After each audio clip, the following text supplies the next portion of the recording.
All right, we recording? Michelle says yes, I think, because she's sneaking past. So, welcome back to Broken and Remade. We did something last week that I absolutely despise doing, and that's canceling.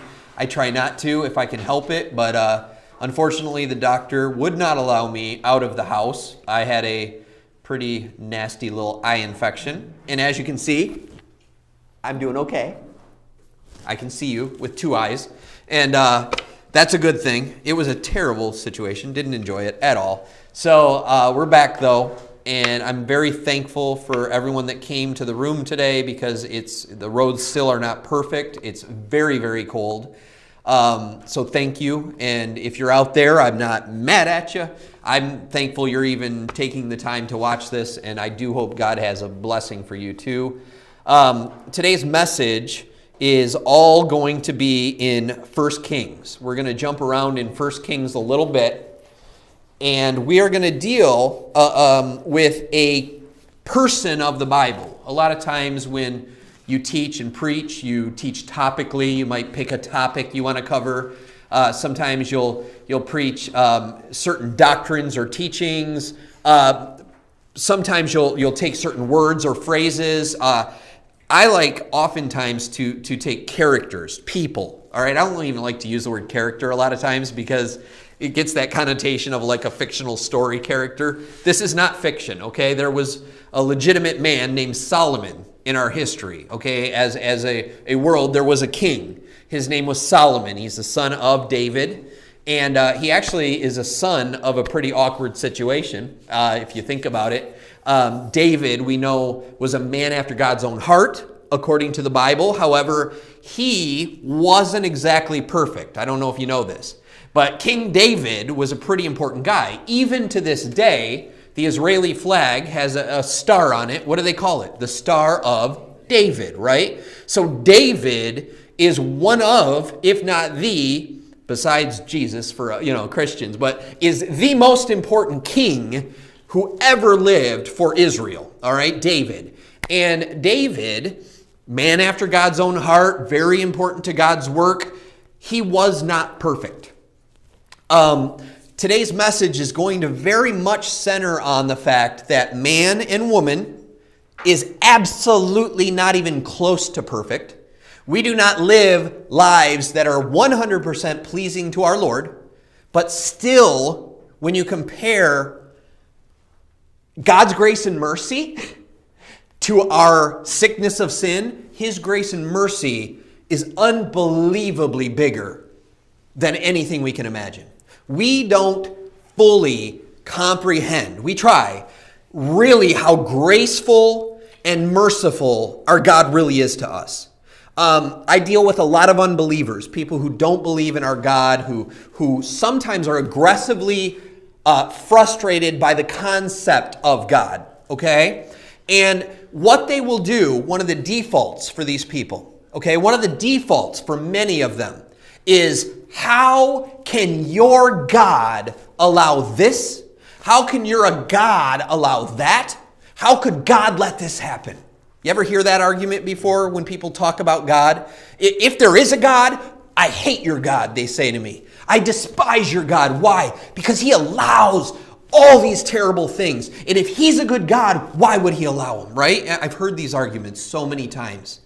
And they center on God and think God is so ungraceful, unmerciful. He is a mean judge, a harsh, angry being who's always after those who fail Him. All right, that's the concept the world paints of our God.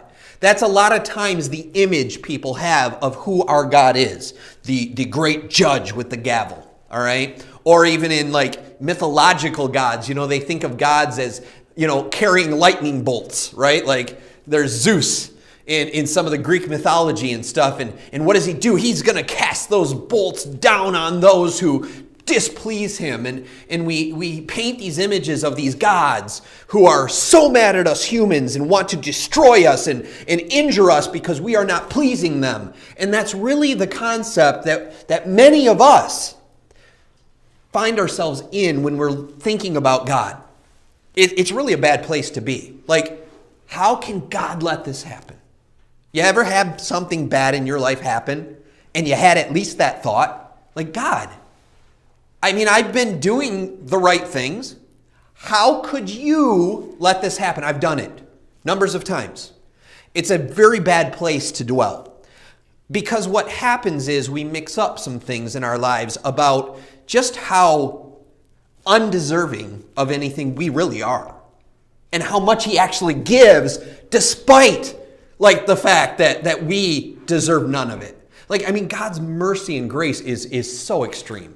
When you really ponder your life and how worried about pleasing God you've always been, I mean, 24/7, you're always thinking, boy, I sure want to make sure I live the way God wants me to live. I want to love everyone. I want to treat everyone well and worship and praise I mean, that's not me 24/7. Is that you?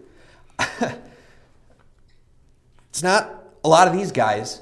David, what did he do? He saw Bathsheba, and he was standing up on they had flat top roofs, some of them. He looks out and sees this woman showering, bathing, naked, and he's not off at war with all the people that are out at war. It said it's at the time that kings go to war. Well, this king is sitting around at home in his palace, sees Bathsheba, whose husband happens to be out at war, a great man of war, Uriah, right? And all of a sudden he looks down and he sees her and he's like, hey, get me that woman. And they go and bring her to him and he ends up sleeping with her. Man after God's own heart? I don't know if God's own heart would be pleased with that situation. Gets her pregnant. She becomes pregnant. David kind of freaks a little bit and thinks, okay, let's bring her husband home. And when he comes home, I'm going to try to convince him to sleep with her. And then if he sleeps with her, then we can just say, oh, look, you impregnated your wife. Congratulations, you're having a child. This is not a good man, but he's a man after God's own heart. I mean, to even use that phrase of David takes the absolute grace of God. I mean, this is just, how can God be pleased with this man? And then not only that, Uriah comes back and he's like, what? No, I'm not going to sleep with her because all my men are fighting. And why would I take pleasure while my teammates, while my boys are out there getting killed? No, I will not do that, David. And David's like, okay. And so what does he do? When he sends him back, he has his own death wish letter handed to him. Give this to your commander when you get there. And there's a letter that Uriah carries to his own commander, gives it to him. And you know what it says? It says, take Uriah into the toughest, most crazy section of the battle. And when things get intense, when things go bad, just kind of lay off and back up and allow Uriah to die. Oh, wow. Man after God's own heart, huh? Star of David on the flag. I mean, this guy doesn't deserve any of this. And from that relationship comes a child. What happens to the child? Poor child ends up dying because God judges this situation, allows the child to get sick because of David, not God. He allows this to happen. David falls on his face and prays and please don't let the child die. The child dies. I mean, come on. What a mess. What a mess. How's that compare to your life? You know what I mean? It's like, that's a pretty nasty little situation. Some of us have nasty, bad situations, but not always up to even that level. I mean, I've never sent anybody off to die. I've not done that. I've not sent, not that I'm comparing and contrasting. I'm on the same level, by the way, as this David. I mean, I'm a sinner. I just fail like every other man and woman. I'm not comparing all these sins, right? Because some of us have done worse things. Some of us may not have done worse things. But we're all failing the standard of pleasing this God. So we deserve nothing. But God gives so very much anyway.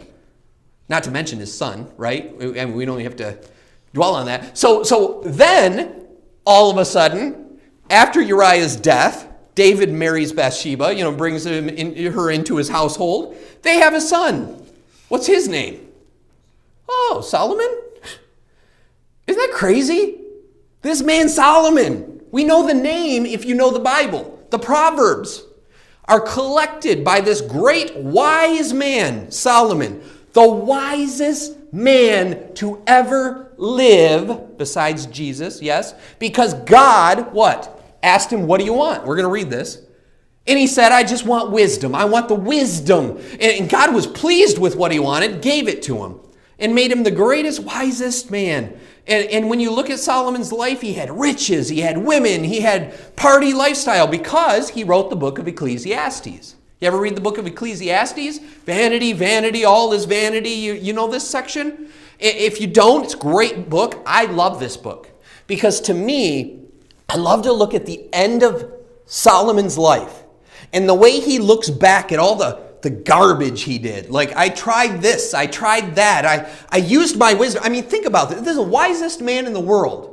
What did he use his wisdom for? Well, he collected a lot of good proverbs, said a lot of smart things, and he was respected, collected a lot of riches, helped to build the temple, right? The temple of Solomon, I mean, of God, obviously, but it's Solomon's temple. And he did so much, but the whole time, he's sleeping with a bunch of women. He had bunches of concubines, which are basically like servant women given by other people to serve, but also sexually use. I mean, this is disgusting, this stuff. We want to put halos on these guys in the Bible. You know, you ever see the pictures of the saints and the people from the Bible with their little halos and their white outfits and they're holy, holy, holy? That's baloney. That is absolute baloney. These guys were dirty. They were nasty. They were sinful. They were prideful. They were heathens. They were idolaters. I mean, there's so many things wrong with these people in the Bible that God used. That God used. Don't forget that. That's a really big part of this ministry, okay? God uses broken things. Absolutely broken things. Because he's God. And he's graceful. And he's merciful. All right? So let's look into Solomon's life. Let's look at what he does. And there's a certain verse we're going to start in. 1 Kings chapter 3. Okay? 1 Kings chapter 3. I want to look at verse 3, all right? And we're going to read through verse 3 here. I looked through a few different versions of Bibles, okay? I know some people use different ones. I have specifically looked at certain ones for a purposeful reason, and good reasons. I want to make sure when I'm teaching this that everybody understands what I'm going with here. Now, okay, because this is a complicated verse. Even though it's fairly simple what it says, it has this twist at the end I want to really sit on for a second here. 1 Kings chapter 3. Now this is before Solomon asks God for wisdom. Now you understand God came to Solomon. God came to him. Now God already knew who Solomon was. God already knew all about Solomon. God already knew David, his father, right?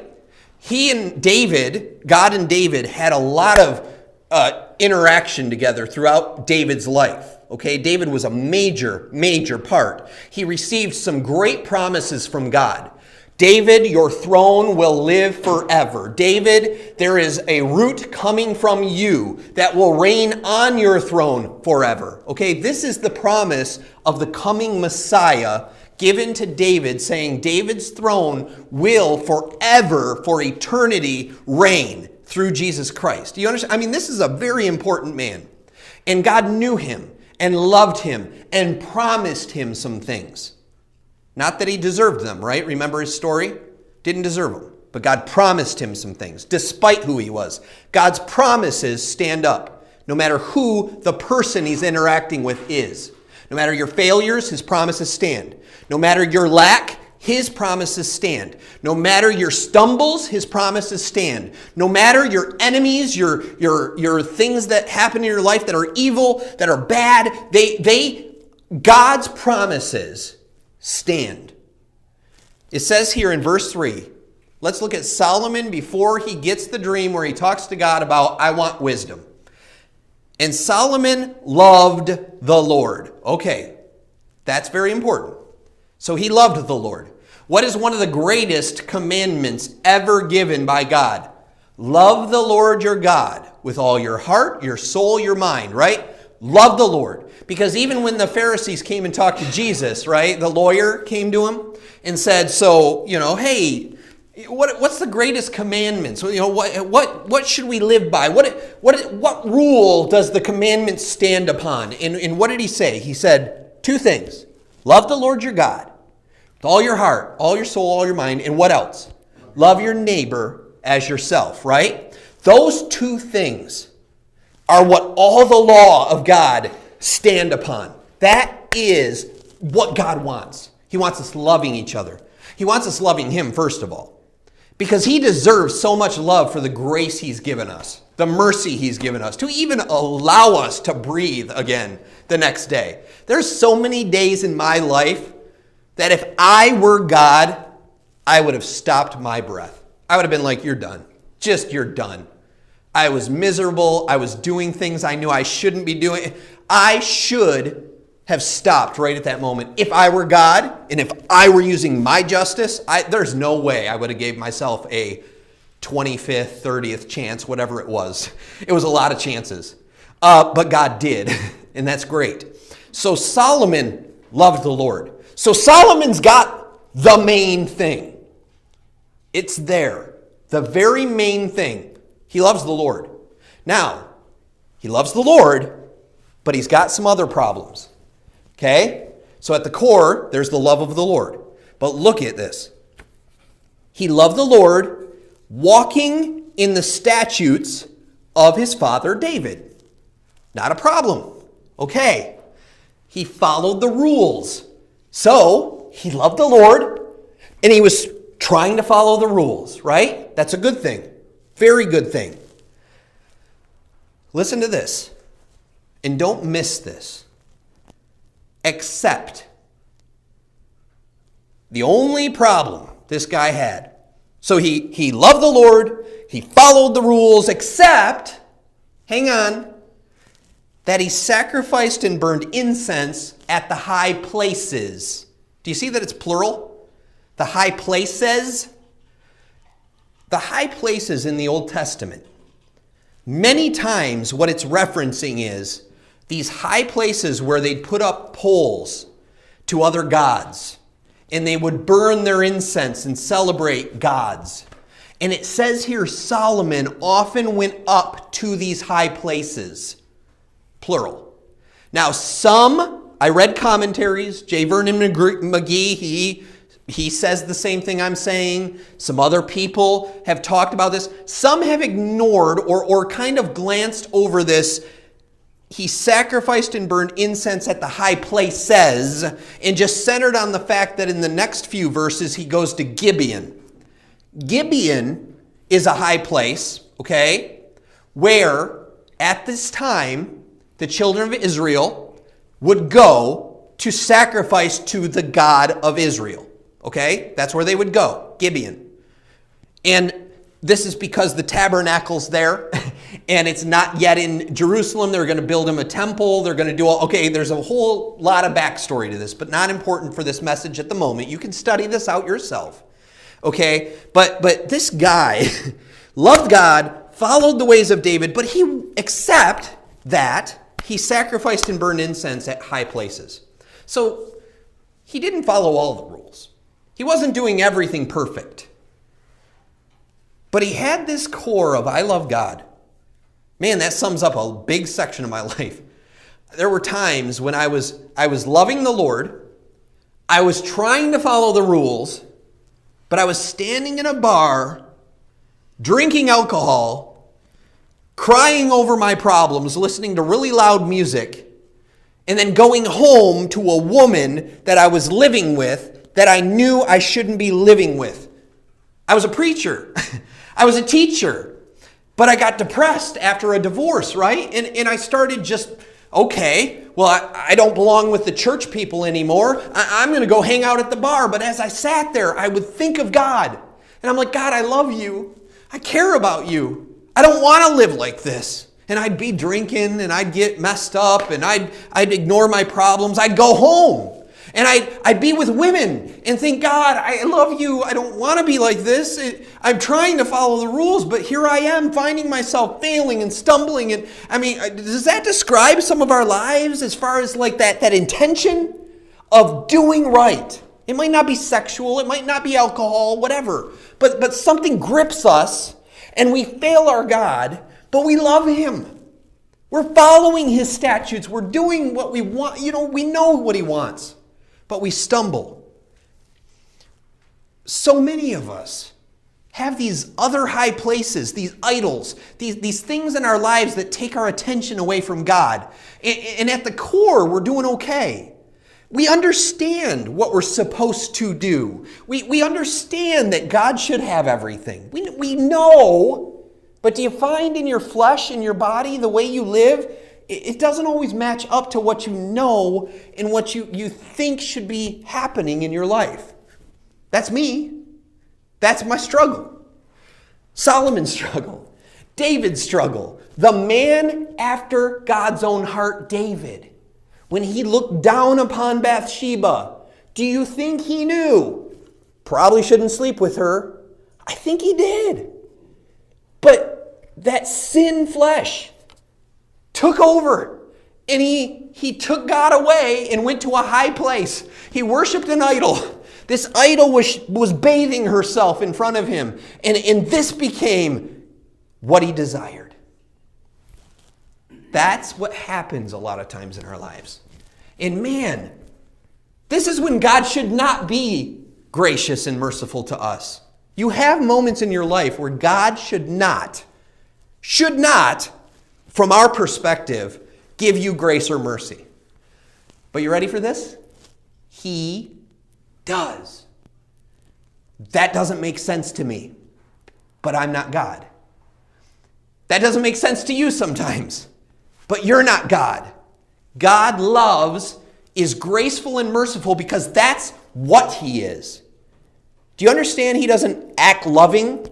He doesn't act graceful. He doesn't act, he is love. He is grace and mercy. It's part of who he is, and he's just. And he's wrathful. I mean, there are other things too. He chastises his children. He corrects. But all things work together for good to what? To those who love God and are called according to his purpose. Solomon here, I want you to know, loved God and was called according to God's purpose. So despite all this stuff, when I read Ecclesiastes and I see from Solomon, I drank all the alcohol I could drink. I slept with all the women I could sleep with. I partied with them all. I collected all the riches and all the stuff I could on this earth. And all was vanity. That's a horrible life. A sick life. But you ready? He loved God and was called according to his purpose. So God used it for good. Crazy. I don't get that. So many of us analyze our own lives and think, God can't use me. God can't use me.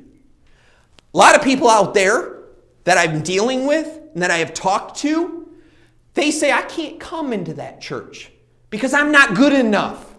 I can't step through your door. I'll burn at the door. They are wrong. You're wrong. You are wrong. I should burn at the door. We all should burn at the door. Why don't we? God is loving, graceful, and merciful. Oh, wow. That's a great God. So here's Solomon. Listen. So now, in verse 4, he does what he should. The king went to Gibeon to sacrifice there, for that was the great high place. That's the great high place. Like, he went to high places, but this is the great high place. And what did he do? Solomon offered 1,000 burnt offerings on that altar to the God of Israel. At Gibeon, in verse 5, the Lord, he now appears. It says, he appeared to Solomon in a dream by night. And God said, boy, this question, now with that background, with that concept, okay, this question is unbelievable. He says, ask, what shall I give you? So God comes to Solomon and says, you're here sacrificing to me. What will you have? I will give you anything. And Solomon is approached by God, and God, through his grace and mercy, chooses to call upon Solomon at that moment and say, you're worshiping me right now. You've sacrificed to me. What do you want? What? What was the thought? No, I like, what is your thought, though? I thought it was, I couldn't imagine. No, I can't either. Saying that to me. No. Right, I know. It's unfathomable. And when you put it in perspective, when you really think about this, it's so easy to read this as a story, isn't it? And to not put it in this real context of our lives and this God that can talk to us like this. It's just weird. But it's so crazy. What shall I give you? God asks you that. You know that? No matter what state you're in. Well, I'm not good enough to ask God for anything. I've failed too many times. I can't pray about that. He would never have me. I'm horrified still by a memory that I have. I don't even like to think about this memory. A girl that I grew up with, she lived 2 doors down from me. When we were little, we went with each other, right? We dated, right, as little kids would. We run around the side of the house and just give each other a little kiss. And we were boyfriend and girlfriend, right? And then I find out her parents are going to take her and move to Tennessee because he gets a job at Saturn. All right, Knoxville, Tennessee. And I'm devastated. So we try to hold up the relationship. We can't. And, it's just weird. We're too young. And it's just a weird situation at this point. I loved that girl, cared about that girl, still do. She's such a sweetheart. And there came a day where God, it's really strange to say this, okay? I'm not weird into all the dreamy kind of weird stuff and visions and all this stuff, but I do know that God can still work that way. Do you know that? He can. Not every dream you have is straight from God. Do you understand that? Some dreams are just goofy crazy because you ate spicy food. All right? I mean, you've had those crazy dreams. I have had some weird ones, and I don't even want to explain some of the weird ones I've had. But sometimes in my life, I have had a dream where I woke up and I had to do something about it. Like it was like a drive in me. Like I had a dream that Elizabeth, this young lady, was laying in a casket at that house she grew up in. And I was staying at the casket crying, going, I never told her about God. I never told her about God. And I'm hyperventilating in the dream. And I woke up at like 3, 4 in the morning. I don't know. It was in the middle of the night, hyperventilating, sweating, and saying, I never told her about God. And I ran to my computer at the time and found at the University of Tennessee, Knoxville, back then you could find like email addresses. It was called the X500 catalog of email address, whatever, all this old computer mumbo jumbo. And I found her email address and I emailed her and said, listen, I just had this dream. I've never told you about God. I talked through the gospel message and said, Jesus died for you. He loves you. He cares about you. He obviously is thinking about you. He put you in my heart. I need to let you know this. Never heard back from her. But 3 years later or so, I end up transferring to school in Knoxville, Tennessee. And she's from Franklin, Tennessee, but she still goes to the University of Tennessee, Knoxville. So I call her and I'm like, I'm coming to town. I'm gonna be there. I'm going to school right down the road from your school. And so we got together and I helped her move into her apartment that day because she was just coming across from the state to come and be in her apartment to start college. And all of a sudden, that night as I'm helping her unload her car, it was like, you got to tell her about God. And so I went inside and I said, listen, I got to tell you about God. A few years back, I sent you an email. I never heard back from you. I don't even know if you got it. But I have to tell you about him. He loves you. He wants to give you his grace, his mercy, and he wants you to be saved. And she looked at me and she said, no, I can't. I can't. And I'm like, okay, what's wrong? She's like, God will never love me. And I said, wait, God loves everyone. He sent me. I know he did. I'm here to talk to you about him. And I know he's making me do this. I know I have to do this. And she said, God will never have me because there's something you don't know. And I'm like, well, it's okay. What is it? She's like, I've had an abortion. You know what I said to her? Now listen, I'm against abortion. I'll say that right out. Okay? I don't think it should be done. That's my personal, okay? Can't give you Bible verses right now. I can't, but I'm telling you, that's where I stand. However, I want you to listen carefully to what I said to Elizabeth that day. Even those who are against abortion, listen very carefully to me. I looked at her and I said, right now, that doesn't matter to God because he's calling out in grace and mercy and he will forgive you. He can forgive you for that. He loves you and I know he loves you right now. And you know what she said to me? No, I don't want any of this. And I said, all right, I got to go. I left that day. And as I was walking out, she said, hey, maybe I'll call you tomorrow. We can go to the mountains and maybe go hiking and catch up a little bit. And I said, man, that sounds great. And we never talked again. And I don't know how long it was, a few months or something. I got a phone call from my mom. I was still in Tennessee. And the phone call said, or maybe I was back. I don't know. I might have come back by then. But I had a phone call and my mom said these words, and you've heard these words before. Do you remember Elizabeth, who grew up by us? I already knew. Because when I heard those words, I'm like, what? What do you mean remember? Going across I-40, heading home to Franklin, Tennessee, a semi hit her. She died instantly. I don't know after my talk with her if she had any dealings with God. I hope she did. I did what I was supposed to do. I'm comfortable with that. Okay? I'm comfortable with that. Because listen, God and you have a relationship. Okay? I'm just a voice. Just kind of telling you things to think about him. He's your God. Yours. I'm not here to force feed you the Bible. I'm not here to stuff it down your throat. I'm not telling you how to believe. Even if you're an unbeliever, I'm not getting in your face and throwing my Bible at you and saying, you're going to burn in hell, loser. That's not the heart. That's not the heart. The heart is, I know God. Like I know him, and I want you to know him. I want you to know his grace. I want you to know his mercy. I want you to get it. I want you to understand who he is, because then you will be comfortable with going to him yourself and dealing with him yourself, because you have full access to him yourself through his son. That's why he sent him. Jesus died so we had a way to go deal directly with God the Father. Don't let anyone get in the way. It's you and God, not Bob and Broken and Remade and all these silly little names we slap on ministries. Such and such church of such and such. Listen, we're supposed to have church. We're supposed to come together. But your relationship with God exists outside of this place. It exists outside of this ministry, Broken and Remade. It exists outside of Bob and Michelle. It's you and your God.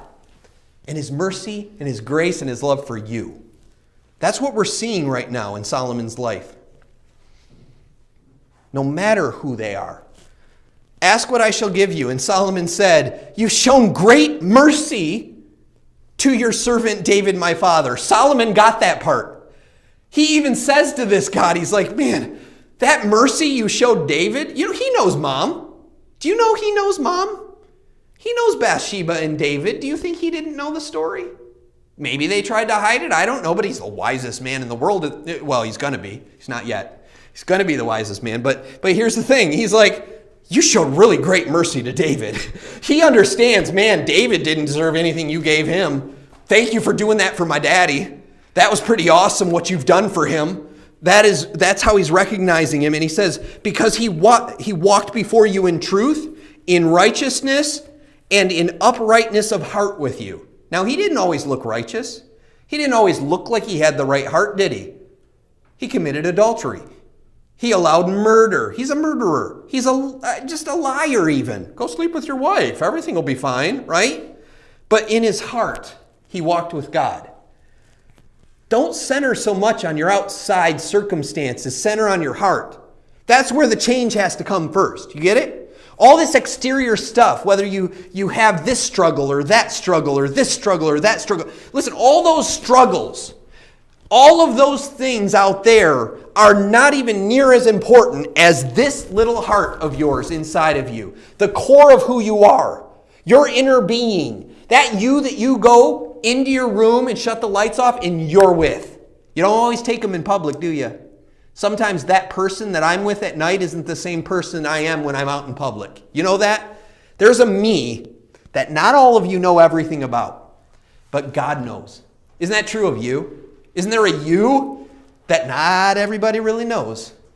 but God does. And he wants that you. He wants that. That is who he's after. That is who he loves. That is who he's giving grace and mercy to. It says in here, uprightness of heart, and you have continued this greatness for him, and you have given him a son to sit on his throne as it is this day. So he's recognized, he's like, God, I mean, even for me to be king, I mean, that's mercy and grace. I can't believe you have allowed me to be the king. That's a pretty humble heart. And I think this is why God's respecting the request that Solomon's about to give. Because of that heart. Not because of the activity. Not because he's not doing every single thing properly yet. Okay? It says, now, O Lord my God, you have made your servant king instead of my father David, but I'm a little child. I love that. That's how I feel when it's compared to God's expectations of me. I just feel like a flailing little child. You know that? A disobedient one at that, by the way. I so often, when I come to God and approach him, feel like I'm such a failing little child. You ever have that feeling? Does that kind of sum up sometimes the feeling you have? Like, it's just like I'm an infant. You know, it's like I know what I should be doing, and here I am, stumbling around like a kid. And it says, I do not know how to go out or how to come in. Like, I don't get this. Do you ever feel like you don't get this? Yeah. When you center on the circumstances and how life's falling apart, you ever look around and go, I don't even know how to go out or come in. I have no idea how to do this. That's the right heart. It's the right place to be.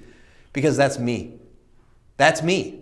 That's any pastor, any teacher, any friend you have, any Christian you know, any non-Christian. We're just all little children, and we just don't really get how to do it.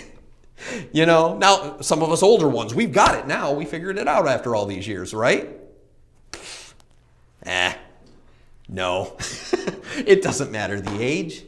An 8-year-old, an 80-year-old, a 10-year-old, any age, we still struggle. We struggle. So now, 1 Kings chapter 4, it says in verse 29. Let's go there. 1 Kings chapter 4, verse 29. So despite Solomon himself, and even him recognizing, I'm just a child. I don't even know how to go in. I don't know how to go out. I'm just not good at this. I can't live this life well.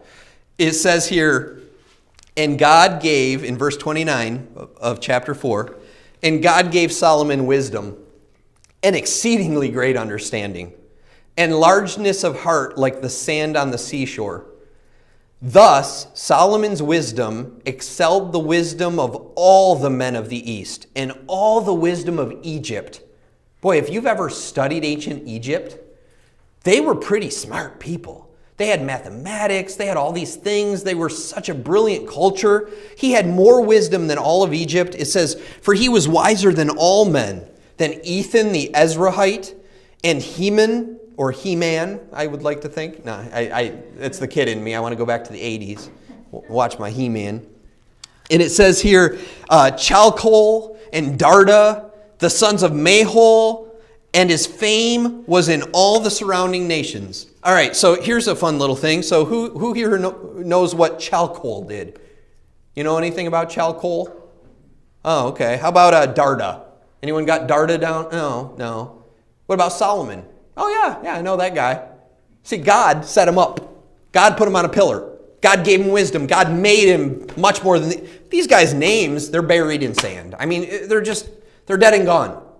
I know no books of Darda. I know no books of Chalcol. I know nothing about this Ezrahite guy, this Ethan, all right? I know some pretty smart Ethans, but not the Ezrahite, okay? Solomon was lifted by God. You, if you are a child of God, are lifted by God. I mean, you are special, okay? And it says here, he spoke 3,000 proverbs, and his songs were 1,005. Guy had a lot of songs and a lot of wisdom, a lot of wise things, right? But here's a neat thing about him that we don't always think about. Also, he spoke of trees, from the cedar tree of Lebanon, even to the hyssop that springs out of the wall. Oh, he's an arborist, or whatever they would call someone who knows a bunch of trees, okay? I don't know. Arborist? sounds good to me.